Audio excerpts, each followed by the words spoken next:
This is Rage Bait. The Other Guys is funnier than Anchorman and Step Brothers. It's day 103 of 365. Today's movie, The Other Guys. On Ticket Stub Movie Club, you don't have to pick between daily movies or monthly discussions. We have both, and a curated list by comic book writer Josh Dysart. He's written Swamp Thing. You can discover more with the link in my bio. Directed by Adam McKay and starring Will Ferrell, Mark Wahlberg, and Eva Mendes. This was one of the funniest movies that I saw in 2010. Now, ACAB until I die, but if you're gonna make the cops look like a couple dumbasses and pit them against a rich capitalist who gets his comeuppance in the end, I'm gonna at least watch. In 2010, when I saw this in theaters, it was right up my alley. I love a good bit, and I love dumb humor. So this movie was giving me both. I was quoting this alongside Anchorman and Step Brothers, if I'm being honest, for years to come. There are still moments in this movie that I think about how hard they made me laugh in the theater. Oh, shout out Talladega Nights as well. I feel like those are the four Will Ferrell comedies that I'm just constantly quoting. This was also the second Will Ferrell movie that I saw in theaters, which is crazy because the first one was Land of the Lost, which we talked about in this series, and honestly, what a fucking lineup. The switch up between those two is insane. Rewatching this in 2025, there are vaguely problematic elements that are probably worth calling out here, but honestly, there's a lot of this movie that works more than it doesn't, and it launched Adam McKay into much more political filmmaking, which turned out to be excellent. The Big Short is also coming up on Daily Stub Reviews, hint, hint. This also launched the Wahlberg-Ferrell teaming that gave us the Daddy's Home series, so this was kind of the ship that launched 1,000 other ships. The issue with comedy is that it can't always age well because so many jokes are made to be topical, but thankfully a lot of the bits in this are more absurdist, and that tends to just play better over time. So let's talk about the three things that I really liked about The Other Guys. The first thing that I love so much about this movie isn't even our main cast. It is one of our side characters played by Michael Keaton. What an absolutely insane grab for this series. I think it is so funny that they got this huge Oscar award-winning actor to come in and just play a spin on a character that we already know from buddy cop movies. Not only that, but the thing that they give him is just so absurd. Instead of playing into the trope or playing up the trope, they instead decide to absurdly sidestep and have him quoting song lyrics that he's unaware of him quoting. And then they top it off by making him work at a Bed Bath & Beyond in his spare time. Now remember, this is during the 2008 financial crisis. This isn't just a bit.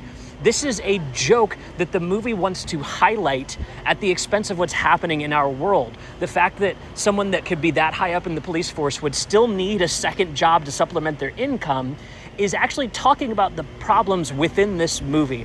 That's insane to me that the comedy is running that deep into the movie. It's not just absurdism for absurdism's sake.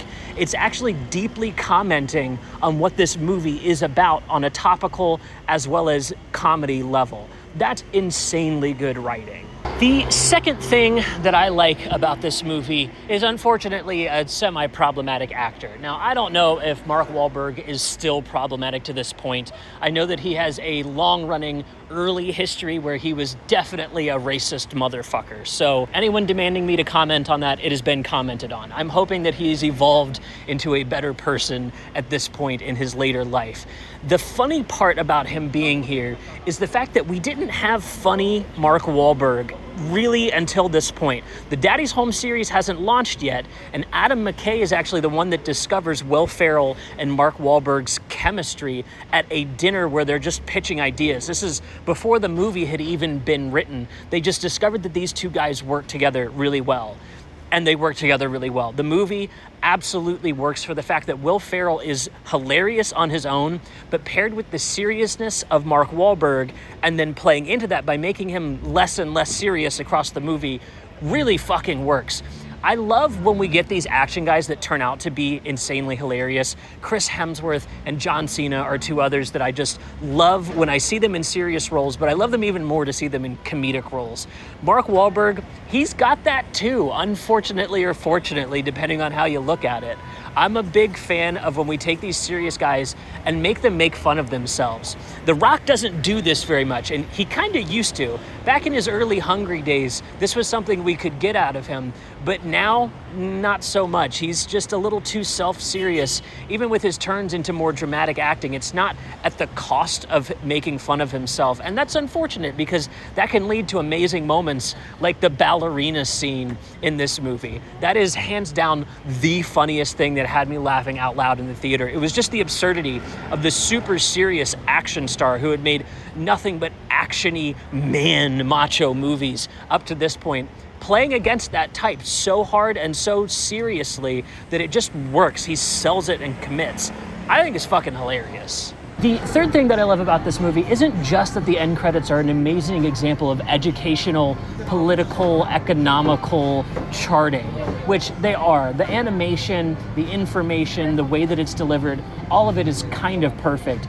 But it also gives us a hint as to what Adam McKay is going to be up to over the coming decade.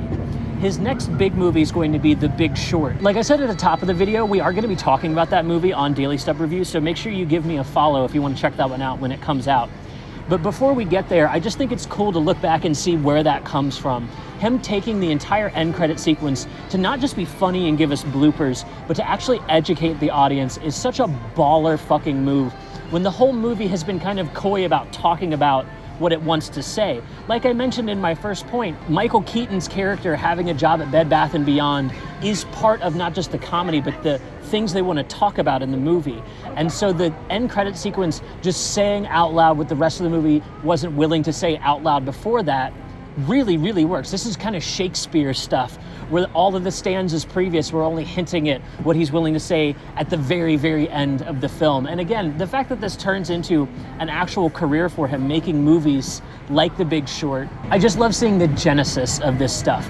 But what do you think? Is The Other Guys funnier than Anchorman or Step Brothers, or do those two still win out for you? We're gonna keep the action comedy train rolling with our next movie. We're talking about one of my favorite films of all time, Scott Pilgrim versus the World. And I'll see you tomorrow.